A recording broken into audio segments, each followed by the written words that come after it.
नमस्कार मित्रों आज के वीडियो में हम उन संकेतों के बारे में बात करने वाले हैं जिनसे हमें ये पता चलता है कि कहीं बुध के अशुभ प्रभाव हमारे जीवन पे तो नहीं पड़ रहे हैं। इसके लिए सबसे पहले बुध के कारक तत्व जिन्हें कि हम सिग्निफिकेटर्स बोलते हैं वो हमें पता होने आवश्यक है। मित्रों, बुध सबसे पहली चीज आपकी बुद्धि को रिप्रेजेंट करता है। बुध विद्या को रिप्रेजेंट करता है। बुध व्यापार का कारक माना जाता है। अगर हम हमारे शरीर की बात करें तो बुध नसों को रिप्रेजेंट करता है। इसके अलावा मित्रों, बुध हमारी बहन, बुआ, मौसी या मामा के संबंध को भी रिप्रेजेंट करता है। यानी कि अगर बुध के अशुभ प्रभाव आपके जीवन पर पड़ रहे हैं तो कहीं ना कहीं इन चीजों से जुड़ी समस्या आपके जीवन में आपको अवश्य देखने को मिलेगी। जैसे आप विद्या के संबंध में कहीं ना कहीं पिछड़ रहे हों, आप बुद्धि के संबंध में कहीं ना कहीं पिछड़ रहे हों, आप डिसीजंस ना ले पा रहे हों, या फिर अगर आप डिसीजंस लेते हों तो आप डिसीजंस गलत ले रहे हों। बुध विद्या के अलावा वाणी को रिप्रेजेंट करता है। यानी कि कहीं ना कहीं अगर बुध खराब है तो आपकी जो वाणी है वो भी कहीं ना कहीं खराब हो रही होगी, या फिर आपकी वाणी से कहीं ना कहीं आपको परेशानियां झेलने को मिलती होंगी। मित्रों, इसके अलावा जो हमारी एक तरीके से कहते हैं कि मति भ्रमित हो जाना, बुद्धि भ्रमित हो जाना, इस तरीके के दोष भी हमारे जीवन में हमें देखने को मिलते हैं।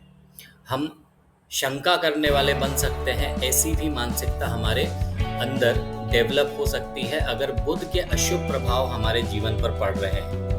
बिल्कुल वैसे ही जैसे मैंने आपको कहा कि बुध व्यापार का कारक भी माना जाता है। इसलिए यदि आप एक व्यापारी हैं और कहीं ना कहीं आपके व्यापार में प्रॉब्लम हो रही है तो आपको ये संकेत मिलता है कि कहीं ना कहीं बुध जो है वो आपकी लाइफ में डिस्टर्ब हो रहा है। चलिए अब बात करते हैं कि अगर आपको इस तरीके के संकेत मिल रहे हैं और आपको पता चल गया है कि बुध आपके जीवन में अशुभ प्रभाव दे रहा है तो इसके लिए आप क्या कर सकते हैं।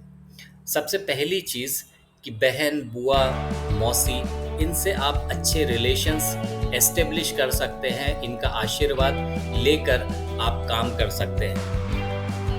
सुराख वाला अगर तांबे का एक सिक्का आपके पास हो तो उसे आप बहते हुए पानी में बहा सकते हैं। यदि आप पूजा करते हैं तो ये समय अच्छा है आपके लिए कि आप माँ दुर्गा की पूजा इस समय पर करें। इसके अलावा मित्रों, रुद्राक्ष की अगर हम बात करें तो आप 4 मुखी रुद्राक्ष इस समय धारण कर सकते हैं। बुध का आप यंत्र अपने पूजा स्थल में स्थापित कर सकते हैं और नियमित उसकी पूजा कर सकते हैं।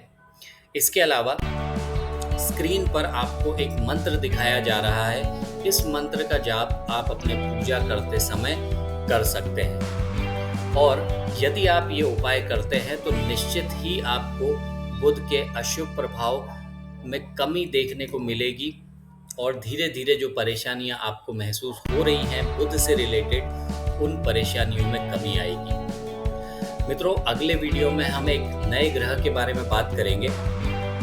तब तक के लिए बहुत बहुत धन्यवाद।